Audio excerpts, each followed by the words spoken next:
Halo, selamat datang di channel Kang Gadget. Hari ini gue mau nge-review tentang Harman Kardon Onyx Studio 4, yaitu speaker portable yang gue dapetin dengan harga 100 perak aja. Nah, sebelum itu, enggak. Gue nggak bakal nyuruh subscribe, tapi sebelum itu gue mau mandi dulu karena gue ada bawa anduk. Dan kalian silahkan lihat footage-nya terlebih dahulu.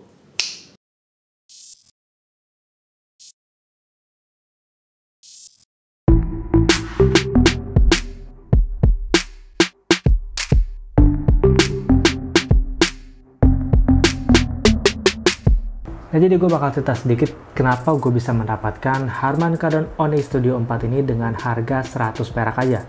Jadi flashback lagi sekitar setahun yang lalu, itu Tokopedia mengadakan program yang namanya itu Tap Tap Mantap. Nah, jadi itu Tap Tap Mantap itu kalau misalnya kalian buka aplikasi Tokopedia, kalian kalian bisa mecahin telur. Nah, di dalam telur itu tuh ada berbagai macam hadiah gitu. Jadi ya gue konsisten aja gitu, gue tap lagi, besoknya gue tap lagi, besoknya gue tap lagi, besoknya gue tap lagi, besoknya gue tap lagi, dan besoknya gue tap lagi. Dan akhirnya gue mendapatkan voucher Onyx Studio 4 ini dengan harga 100 perak aja gitu kan. Langsung aja gue gaspol, gue langsung order, gue langsung grab instan kalau nggak salah. Dan akhirnya barang nyampe ke rumah juga gitu kan. Pas pertama kali gue lihat, gue excited banget karena ini pertama kalinya gue mempunyai speaker portable. Sebelumnya gue nggak pernah punya speaker portable kayak gitu, gue nggak punya. Mau yang kecil, mau punya gede, mau yang murah, mau yang mahal, gue nggak punya. Dan ini pertama kalinya gue punya speaker portable. Nah, sekarang kita lihat dari interface bodinya terlebih dahulu ya. Di depan sini kalian bisa lihat sini kayak full warna hitam ya, dan ini tuh kayak kain gitu. Jadi depan ini kayak jahitan-jahitan gitu dan bahannya premium banget ya. Bahannya premium banget, dan di tengahnya itu ada logo Harman Kardonnya. Nah, di sekelilingnya ini terbuat dari karet, dengan yang paling bawah itu ada pin 2 kayak gitu untuk pajakannya atau injakannya. Nah, karetnya ini tuh bahannya benar-benar premium banget, beda sama karet-karet yang biasa kita temui di barang elektronik. Ini beneran premium banget dan juga halus banget. Dan kemudian di interface atasnya kita bisa menemukan tombol-tombolnya. Di sini ada tombol power, lalu ada tombol yang gambar telepon ini, lalu ada volume up and down, dan di sebelah satunya itu ada mode party dan juga ada tombol Bluetooth. Nah, untuk tombol-tombol ini itu nyala semua kecuali yang volume up and down. Yang volume up and down itu nggak nyala tombolnya, tapi dia itu ada jendolannya, jadi kerasa gitu kalau misalnya ini volume up dan ini down. Sementara yang nyala ini tuh dia flat aja gitu, nggak ada tonjolan-tonjolan yang menunjukkan bahwa ini misalnya tombol power atau misalnya tombol apa. Nah, jadi agak sulit gitu, dan termasuk kekurangannya juga karena setiap kali gua mau nyalain atau matiin itu gua harus ngeliat dulu gitu, kalau nggak bisa diraba-raba, gua harus lihat dulu mana tombol powernya, mana tombol yang buat teleponnya. Nah, lanjut ke bagian belakang. Di sini kita bisa lihat ada pegangan, tapi pegangannya ini tuh nanggung banget coy. Kenapa nggak dibuat yang agak dalam aja gitu? Jadi dia nanggung banget, pegangannya itu ya cuma setengah doang gitu. Sementara ya ternyata di generasi selanjutnya di Onyx Studio 5 ini sudah diperbaiki gitu. Apa sih masalah kayak ini, diperbaiki jadi pegangannya full. Dan ya kata gue bagus lah gitu. Dan ini bahan yang di belakangnya ini tuh terbuat dari plastik. Plastiknya ini bukan plastik kaleng-kaleng, ini premium banget, terasa tebal dan juga halus. Lalu kemudian di tengahnya ini ada yang buat bass gitu. Jadi kalau ada bass atau jedak-jeduk tuh dia getar-getar gitu. Lalu kemudian di bawahnya ada interface lagi, ada USB, ada lubang aux dan juga lubang power. Dan juga ada kaki-kakinya ini yang dimana di bawahnya ini tuh ada karet juga biar nggak slip. Itu saja sih untuk untuk interface-nya. Jadi untuk interface-nya ini ada beberapa kurangan. Yang pertama, tombolnya ini nggak nonjol gitu ya untuk yang selain up and down. Nah, lalu kekurangan yang kedua adalah ini pegangannya nanggung banget. Nah, hanya itu aja sih untuk interface-nya ya, untuk desainnya dan kekurangan dari desainnya.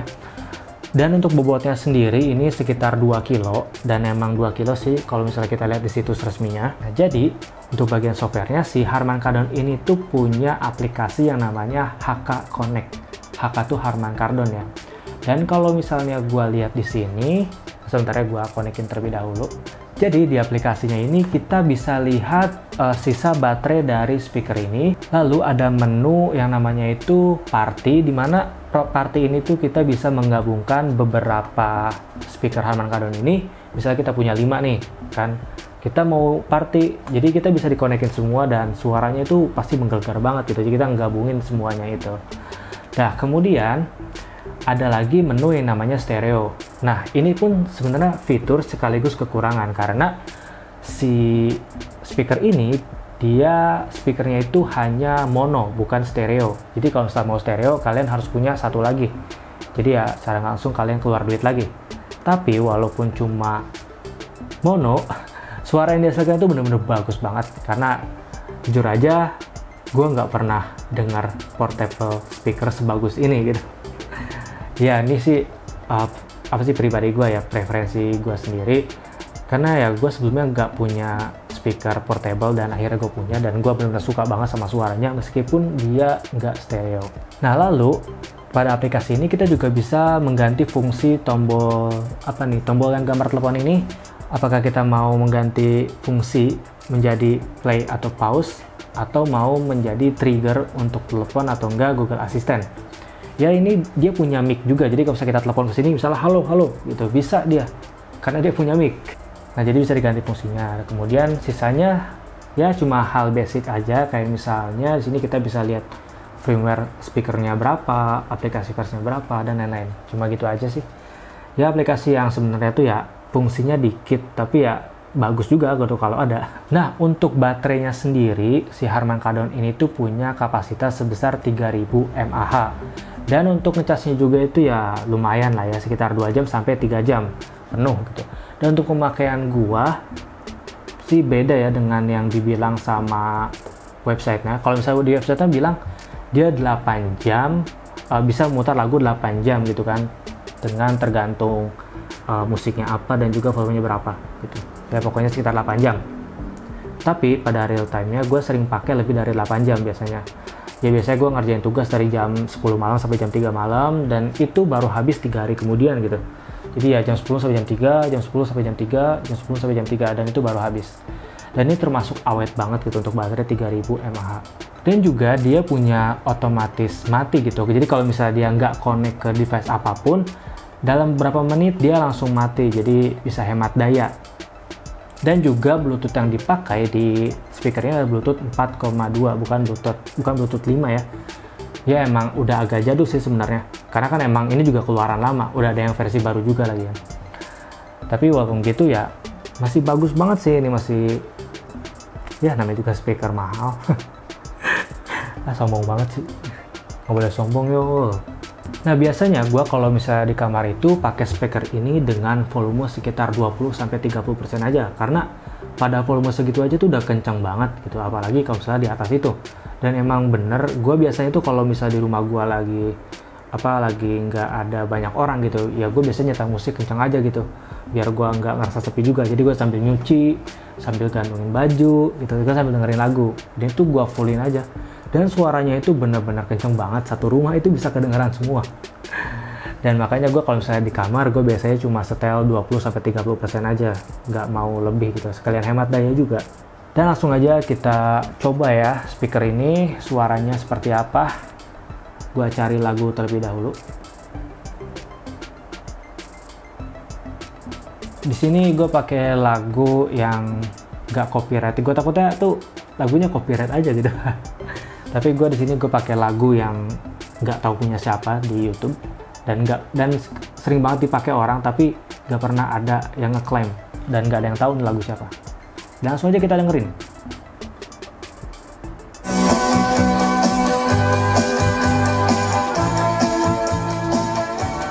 Ini volumenya 30%.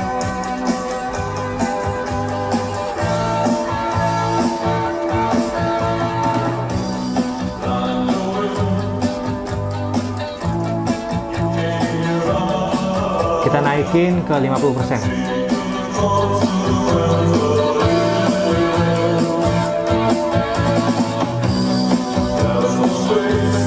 Kita kurangin lagi ya, soalnya berisik banget.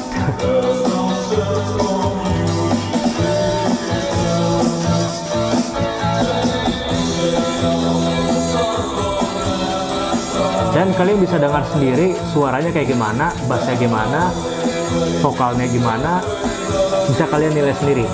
Tapi menurut penilaian gua bener-bener bagus banget.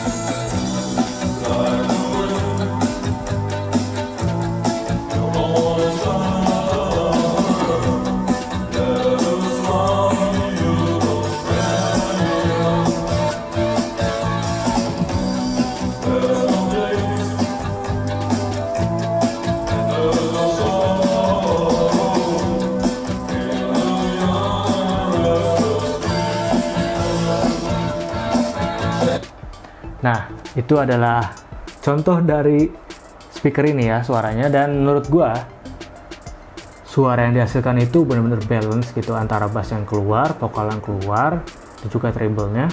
Dan menurut gua ini biasanya kan kalau misalnya speaker itu kalau misalnya yang biasa aja gitu atau misalnya yang lain itu biasanya bassnya lebih gede sementara vokalnya itu kecil banget gitu, mendelep, hilang. Nah, tapi ini semua kedengaran semua. Di speaker mono ini dia kan mono, nggak stereo. Dia bisa mengeluarkan suara yang benar-benar bagus banget dan enak banget gitu di telinga, dan nggak cempreng dan terkesan maco gitu, suaranya maco.